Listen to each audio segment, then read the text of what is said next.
लेकिन वायनाड में तस्वीर क्या बोलती है मौसमी बताएंगी। मौसमी, आपके पीछे लंबी कतारें लगी हुई थी, मौजूदा स्थिति क्या है वहां की? बिल्कुल, देखिए चित्रा, दूसरे फेज की पोलिंग में सारी नजरें जो है वो वायनाड पे है।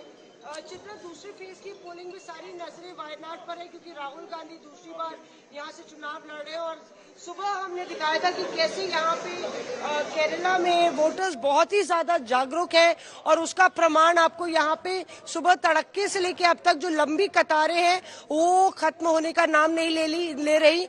लेकिन कांग्रेस ये उम्मीद कर रही होगी कि यहाँ पे सीटों की लंबी कतार भी केरला में उनके लिए लगे और एक तरीके से एक बेहद महत्वपूर्ण अग्नि परीक्षा है क्योंकि राहुल गांधी का कार्ड दोबारा केरल में चलेगा या नहीं ये इससे भी साबित होगा। 2019 से लेके 20 तक बहुत कुछ 24 तक बहुत कुछ बीत गया। राहुल गांधी ने हजारों किलोमीटर की भारत जोड़ो यात्रा निकाली जिसकी शुरुआत और सबसे ज्यादा समय उन्होंने केरला में बिताया। देखना होगा कि किस तरह से वो लेफ्ट की राजनीति को भी उन्होंने आड़े हाथ लिया तो उसको वोटर किस तरह से थम्स अप या थम्स डाउन देते हैं। पर यहाँ पे जो जागरूक वोटर्स हैं वो हमारे साथ हैं। और डॉक्टर साहब, यहाँ पे सुबह आप भी आए हैं वोट डालने के लिए, क्या अपील करना चाहेंगे केरला के वोटर्स और देश के voters? Thank you, Ashtik. I am Dr. Shanawaz, working in Dr. Mupens Medical College. So, first of all, I would like to request everyone to cast your vote. सबको आना चाहिए. Being a Keralite, we feel that we are neglected, okay, as a state. आपको लगता है? Yeah, हमको लगता है. And the government, and also I feel that religion should not play in the political card. So these two things are the major points for casting me to vote. And धर्म की राजनीति नहीं होनी चाहिए और केरला को निगलेक्ट नहीं किया जाना चाहिए। मतलब पर देश के सबसे अग्रणी राज्यों में है ये। क्या मुद्दे हैं केरल के लोगों के? इसके अलावा what are the issues for the people of Kerala? Yes, we are facing a lot of issues.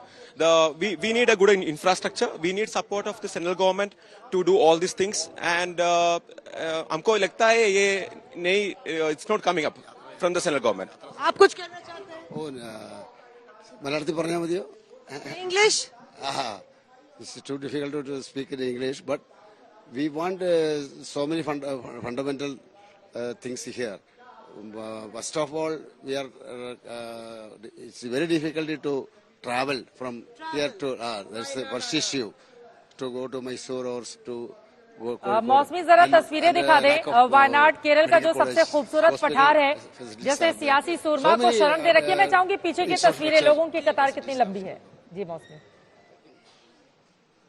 जी, देखिए इन्होंने जो बात कही वही बता देते हैं। देखिए यहाँ पे क्योंकि जीव मनुष्य कॉन्फ्लिक्ट काफी ज्यादा है, जंगल का इलाका है, लोग दूर दराज से आते हैं और ये एक अहम मुद्दा है। रेलवे लाइन नहीं है वायनाड में, राहुल गांधी ने भी इसको उठाया था और रात का एक नाइट बैन है। लेकिन तब से 2019 से अब तक अभी तक कुछ ज्यादा उस पर काम नहीं हुआ है। पीछे आप देखिए तमाम महिला शक्ति भी आपको यहाँ पे नजर आ रही है। सब लोग वोट डालने आए हैं, वोट डाल रहे हैं। सबको आना चाहिए वोट डालने के लिए।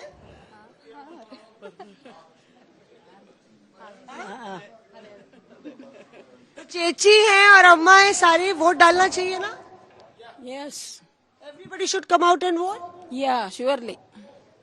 तो यहाँ पे आप देखिए कि केरल में ये देखने को मिलता है कि सुबह हो या दोपहर, अगर धूप चढ़ती भी है तो उससे फर्क नहीं पड़ता। और देखिए एक तरफ कांग्रेस की राजनीति है, दूसरी तरफ लेफ्ट की राजनीति है। एलडीएफ की कोशिश होगी कि एक से ऊपर चढ़ के अपना खाता आगे जो है केरल में बढ़ाए। पर अगर वायनाड की बात करें, वायनाड एक तरीके से चित्रा गढ़ रहा है कांग्रेस का।